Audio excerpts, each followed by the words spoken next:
मैं कहीं और चली गई, फिर इसके बाद घर गई, मेरी भाई हुई मुझे बहुत जैसे पीटे। इसके पहले मेरे 1 हफ्ते पहले मेरे अंकल मुझे पीटे थे, मेरे चेस्ट में मारे हुए थे, तो उसी को लेके मैं यहाँ पे यूट्यूब पे देखती तो मैं सोची चली आऊँगी, आ नहीं पाई, असफल हो गई। फिर मेरे भाई इतना ज़्यादा काफ़ी मार दिए, सिर में चोट लग गई और मुझे अभी तक मेरा चोट नहीं ठीक हुआ। मैं इलाज कर रही थी, मेरी आदत थी, होश ही उड़ गया था, मैं एडमिट थी। कैसे मेरे पैसे भी नहीं था मेरे पास और मैं अपना एक जीवर था, तो मुझे जो ससुराल से मिला था उसको मैं अपना बेच-उच के अपना इलाज करवाया। मेरे पिता भी नहीं पैसे नहीं थे, मेरे भाई भी नहीं पैसे, कोई रिलेशन नहीं दे रहे थे। मैं नमस्कार साथियों, मैं अभिषेक मिश्रा। तो इस वक्त हम बागेश्वर धाम मौजूद हैं। यहाँ पर आज शनिवार है, लाखों की संख्या में भीड़ होती है, लोग अपनी अपनी अर्जियाँ लगाने आते हैं और हमारे साथ कुछ लोग मौजूद हैं, यहाँ के जो श्रद्धालु हैं, जो भक्त हैं, दर्शन करने आए हैं। इनसे हम बातचीत करते हैं, क्या उनके बारे में जानकारियाँ हुई, कैसे जानकारियाँ हुई, क्या अर्जी स्वीकार होती है, सारी चीज़ें इनसे हम जानते हैं। सबसे पहले आपका बहुत बहुत स्वागत है। कैसे आप बागेश्वर धाम के बारे में जानिए?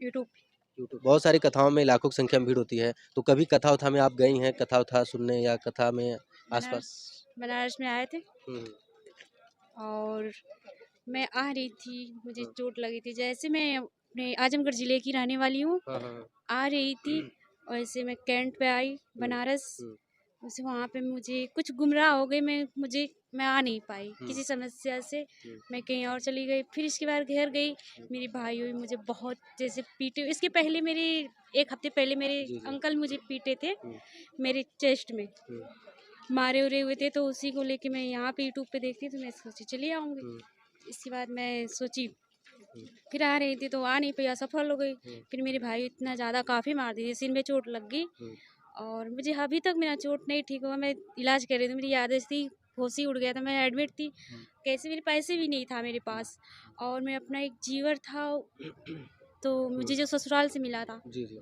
उसको मैं अपना बेच-उच के अपना इलाज करवाया। मेरे पिता भी नहीं पैसे नहीं थे, मेरे भाई भी नहीं पैसे, कोई रिलेशन नहीं हुँ, दे रहे थे। मैं कैसे पैसा लिए अपने पिताजी से, अब कैसे-कैसे मैं अपना कर रही। फिर इसके बाद रूम लेके रह रही हूँ इधर से। हाँ, रूम पे भी ऐसे-ऐसे भगाए जा रहे हैं, तो मतलब अकेली लड़की है, किस लिए आई है, हुँ, समस्या बढ़ रही है। फिर इसके बाद लालगंज में आए हैं, तो फिर यहाँ से हम कहे हम जाएँगे अपना इलाज भी करवा लेंगे हुँ, बनारस में। जी। इसके बाद कथा भी सुन रहे हैं। कथा भी सुन लेंगे और ऐसे जब फूलपुर में रह रही थी तो उसमें बाबा सुने तो आए। हुँ, तो वो पहले हमें विश्वास, हम बोले कि अब कुछ नहीं है, तो मेरे दिमाग में भय हो गया कुछ। मैं वैसे कर लिए तुरंत सुने कि उन आने वाले हैं बाग बागेश्वर धाम सरकार। बागेश्वर धाम सरकार बालाजी हुँ, बनारस में काशी जी। दुर्गा कुंड में गए, वहाँ पे भी मैं चली गई, लंका में, फिर वहाँ पे मतलब बहुत जगह मैं सोची हुँ, कि ऐसे कंडीशन में मैं गुजरी हुई हूँ, लेकिन मैं अर्जी लगाई, मेरी अर्जी स्वीकार नहीं हुई। इस बार आई हूँ, हो सकता है स्वीकार हुई है या नहीं, लेकिन मुझे सब लोग कहते हैं मेरे साथ अनाप-शनाप हरकतें होती हैं, मैं समझ नहीं पाती हूँ क्यों ऐसा होता है। हुँ।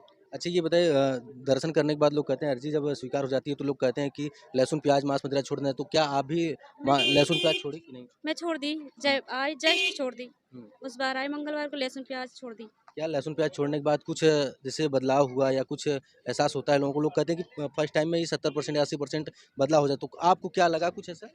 मुझे मुझे कुछ परिवर्तन है, हुँ, आराम है। बहुत पहले से मुझे जॉब वॉब नहीं मिल रही थी, हुँ, तो मैं जॉब के लिए कुछ कर रही हूँ काम, हुँ, 2-1 हफ्ते जा रही, मेरा मन भी नहीं कुछ करने का मन करता है। जी। क्या कहना चाहेंगी बागेश्वर धाम सरकार के भक्तों के लिए? मान लीजिए जो नया नया जुड़ना चाहता है, उसके लिए क्या अपना अनुभव शेयर करेंगी? थोड़ा-सा उनके बारे में बताइए। मैं उनको लिए अभी कुछ नहीं कह सकती, मुझे नहीं समझ में आ रहा। चलिए बहुत-बहुत धन्यवाद। शनिवार है आज, मंगलवार को भी भीड़ होती है, शनिवार को भी भीड़ होती है। ये श्रद्धालु हैं, आजमगढ़ से आई हैं, तो इस तरीके से बहुत सारे लोग आते हैं, लाखों की संख्या में भीड़ होती है। आप लोगों को कैसा लगा? आप सभी लोग कमेंट करके अपना राय ज़रूर दीजिए। फिर मिलते हैं। धन्यवाद। जय हिंद, जय भारत।